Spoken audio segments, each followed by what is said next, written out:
Greetings, fellow Knights of the Frozen Throne. Welcome to the last episode of playing Death Knight with the Hearthstone game designer. If you would like to see the other videos, we played Frost Death Knight as well as Unholy Death Knight. But for this video, it's all about Bloody Death Knights.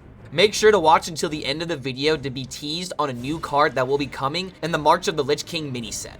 Thank you so much for Play Hearthstone for this wonderful opportunity, and thank you so much for watching. We don't have a lot of 1-drops in this deck, but in Blood Death Knight, I don't think 1-drops are all too important. Alright, we'll see how this goes.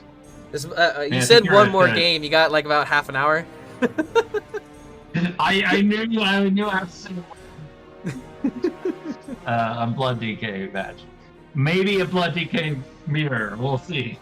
You know, did you end up seeing that tweet where someone ended up asking Ben Brode about his inspiration for creating Marvel Snap? And he said that he had the broken leg off the toilet thing? Yeah, you know exactly what I'm talking about. For those who are unfamiliar, there's a friend of Ben Brode's that apparently he sat on the toilet playing a control warrior mirror, and then when he got up, his legs went numb, and then he ended up hurting himself. Okay, so you could probably keep Scorpion and like nothing else here, right? All these other cards are way too control-y. I'll drop those. If this is Frost, then we might have the advantage, because I find it very difficult to win against Blood Death Knight. And we got a Vampiric Blood, too, so... And we've also got Soulbreaker, too. Soulbreaker to get some corpses. Yeah, this seems like a solid opening. Ooh, and we can also play Rouge Forging. Nice. Sure. I'm just going to do that for tempo, because this deck just cares about card draw. Yeah. I think we probably coin Soulbreaker. I was about to ask that. Like, is it ever coin Soulbreaker or do we coin Scorpid? But we probably just want the corpses. At the same time, isn't it just better to now play that watch post that we just drew? Because he wants to trade into it? Yeah. Well, yeah. I was about to make the argument that, like, Hero Power is still technically better. Because, like, we Hero Power and then we Soulbreaker and then we have enough for the Vampiric Blood. But, yeah, he definitely wants to trade into this. Yeah, forcing him to just Hero Power is instead of dropping like a Chill Fallen. Yeah. Yeah, we forced out the horn. So. Yeah. And now we can just easily take this out. Soulbreaker that for sure. Yep. Yeah, I guess without a minion, like going for this on turn 3 isn't always correct. So maybe playing the Scorpion had some potential, but I like this being safe. Because now we can Hero Power into Vampiric Blood, perfectly get rid of that minion, and now we have excess corpses too. Mm-hmm. Don't think there's anything else we need to do here. I like that. That works.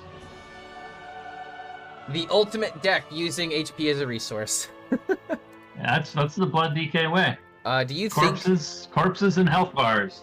Do you think that there's any potential for Reno Jackson in the short amount of time that he may have left in this rotation? Because a lot of people were thinking that Reno Blood Death Knight would be like the nuts, but unfortunately running 30-40 different cards in Death Knight is still kind of a challenge. Yeah, that's the problem. I think the short answer there is just no. In a Death Knight having effectively like a reset meta effect, kind of, that's just not really a realm that is particularly well suited to Highlander decks. Yeah. You need more options to be able to run good enough cards, I feel like. That, and Reno isn't even good in the 6 set classes right now. That's true. There's only a single Highlander card in standard of Reno, so like there's only so much support as it has, yeah. Yeah, sorry, what are we doing here? We could play Scorpion into Chillfar and Baron if we want to use coin. We could just play School Teacher into Noggling. But I'm thinking about how we want to use this brand, because we could just get double Discover now, or we could next turn go for like the School Teacher value. I like Scorpion first and then see what we discover. Yeah. And then probably coin Chill Fallen afterwards. Frostworm Fury in the mirror? Is that too greedy? Is that better than just Howling Blast? That might be... Frostworm might be too greedy. We could Howling Blast. Take Frostworm and let's just coin out the Chill Fallen. Oh wait, I thought we were doing this. Or that works. That works too. Yeah. All right. Yeah, I like this idea. Yeah, I think I like that more. Because one thing that you definitely need to keep in mind in the Frost DK versus Blood DK matchup is like they only have a finite amount of damage if you kill their minions. So Yeah. the less damage we take from their minions, the better, I think. Yeah, I think that's a good call. And then we also have the Ashbringer for even more lifesteal, so just making sure we don't take an unnecessary 8 damage makes a lot of sense. Are there's got to be blood boils in this. Yeah. Yes, there are blood boils. We just have both corpse explosions when we would like blood boils. You know, classic conundrum with control decks. Yeah. Like oh god, what was like an example of that with like Warlock, like Hellfire and Excavated Evil, for example. I don't think a lot of people played Hellfire back then. But... 1 second. 1 second.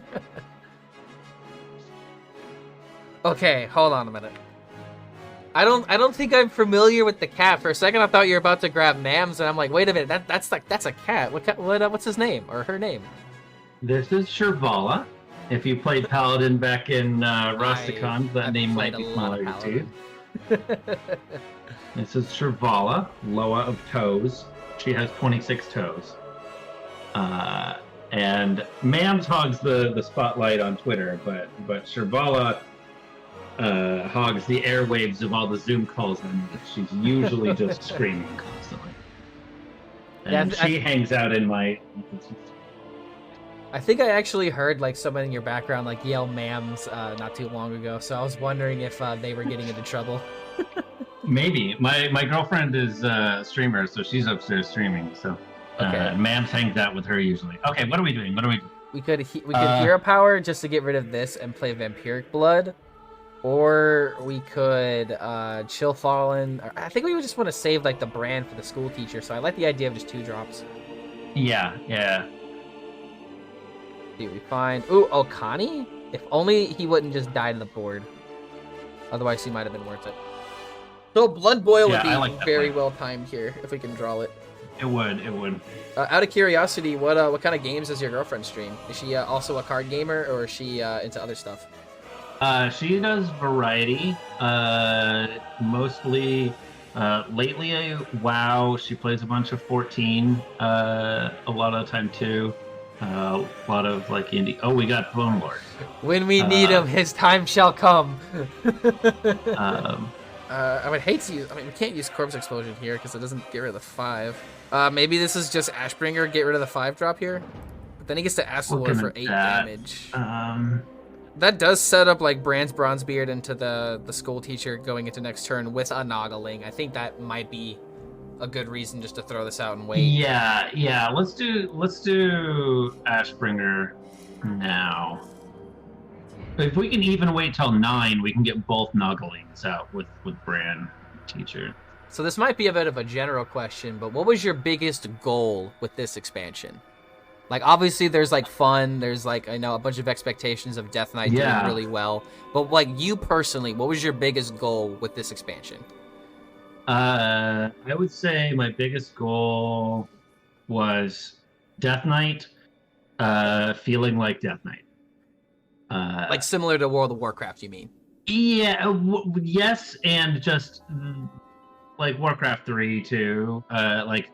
wanted this to feel like, oh, the Lich King is here. This feels like the Lich King. This feels like playing Death Knight. The vibe is right. The playstyle just feels right. And it's fun. I think fun also always gotta be a tied for number 1 sort of thing there too. So, like if it's fun, then that means all the other goals can finally be spotlighted because people aren't thinking about, oh man, the class isn't fun. Okay, so I think we have to go all in for school teacher, right? I like Asphyxiate Okani. That does get rid of the 5/6. It sets up this. What are we countering? A minion, probably? Yeah. I think it's really easy for him to like potentially counter wouldn't he like he could play like a 1-drop though. With Okani, we can at least stop like Guild Trader, right?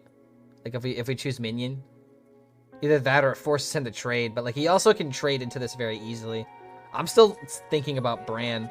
Up to you. I think I'm gonna go with I Bran. like waiting until next turn for Bran, but okay. So now we got double Asphyxiate.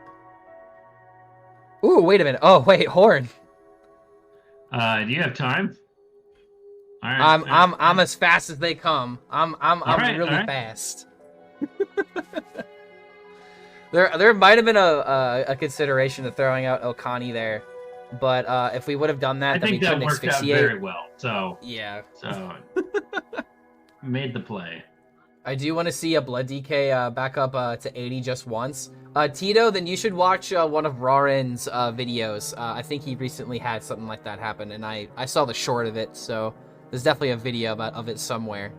I've seen 100 health DKs. I saw a clip on Twitter where someone ended up like restoring like 90 health, and I think like the tag was like when it feels like you're the raid boss or whatever. Yeah. I like that sort of thing is possible, but not optimal. So you get to have the memes of seeing that, but you also don't run into that every game. And that would be when it becomes problematic. Yeah. Most of the time against the Blood DK, you have to chew through maybe 50 health. But occasionally it's possible that you can be that Blood DK and have the dream of having 100 health.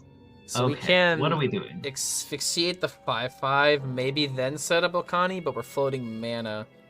So I'm wondering if there's like I was originally looking at Astalor. Yeah, because we could maybe that is the right play because that sets up the 8 mana Astalor into next turn, and we are gaining 7 life plus an additional 5 from this. But we'd have to trade to the 5/5. I like both Astalors and a hero power. We leave a 2/2 up, and we. Yeah. It seems better than Okani. Yeah, I think I can get down with this play. Oh no, right. I forgot the initial 2 damage. We don't even leave a 2 up. Full clear. Best part about it is that we also have board space in case he freezes us again. He hasn't played Lady Deathwhisper yet. He hasn't discovered. Okay, he's actually discovered 1 card from Frost Strike. But if he plays Frostborn Fury here, that's his last board freeze. Prestor Death Knight? We're no druid. I don't know if we can get away with that, but that sounds amazingly gimmicky. Like, if we had a card like Coldtooth Mine, for example, maybe then we could do something gimmicky with, like, the Horn of Winter synergies. But there's just no way to cheat that card out in time. Like, games are developed by turn 6, and if you're doing your thing by turn 6, and not winning the game, I think that isn't going to work. I agree with that assessment. I think there's also just how do you want your minions in a Prestor deck to look? You want them to be high stats, low cost, and you don't super care about losing them. Right? Mainly, you just want them you want cheap Battlecry minions, and the reason why it works super well in Druid is because not only do they have all the mana in the world, but they also have stuff like Moonlit Guidance in order to find specific dragons from the deck. So that's why it can work really well in classes like Druid, but in Death Knight, oh no. When things like this can happen by I mean this is granted this is turn 10, but when you can literally have combos like this happen by turn 6, it's just way too slow. I don't think I've seen anybody that lifesteal play it either. That Deathstrike might be saving us. So boom into Vizier maybe? We have Vizier ready to go. Yeah. Yeah, I like that. Let's try to find some more lifesteal off of the Vizier. 7 mana skirt. Oh, wait a minute, the Rune Forging. That can find the other Corrupted Ashbringer. It could. Yeah. There is not a Soulbreaker in the deck, so that's just worth it. I don't think we use it here. Yeah, no, I think we still do this. Yeah. Let's asphyxiate the Blood Mage in order to express our rage. Let's see, 16 life when he's got a Glacial Advance, no Howling Blast left. Oh wait, but yeah, the Astalor. Wait, is that an? Oh, he's got the double ice, the Ice Touch. Dang, he actually was able to fill the gap. If only we had enough time to throw out the other Ashbringer. Yeah. So I think this solves the question on Astalor in this deck, yay or nay. It's just good in these matchups where you just need that last bit of damage. Because if he didn't have that, it probably would have gone to us. It tends to be that in sort of burn decks, more burn makes a big difference. It's all too common that when you're playing a burn deck, you end up just a couple points short. Yeah. And one so fireball just a couple away. more points of damage tends to make a pretty big difference on that sort of deck. Which is why, Okay, like, more- Blood Mage makes, like, a really big impact. But sometimes I wonder about Guild Trader, because for the mana cost, it gets a little bit... Yeah, I like Blood Mage. I don't know about Guild Trader. Did you say that... the tradable on it does boost the value on a fair bit, though? Yeah, because Anyway. if you can't make use of it, you can still play it. Or you can still trade it. Yeah. Did you say that Hey. you have time for one more? Or did you... No, let's call it there. But this has been great. I have a good time just jamming some games, man. Yeah, I'm definitely always wanting... I'm always down to do something like this in the future. I'm glad that we got not only some questions to the overall theme of the expansion, but we got like some insider information on like some of these different ways these cards were looked at, like Frostworm Fury being 7 damage, 7/7 as well. That's something I kind of Early wish on, I could have saw. Early on, we have some the numbers can be a little wild early on, but Yeah. yeah. It was that big, David.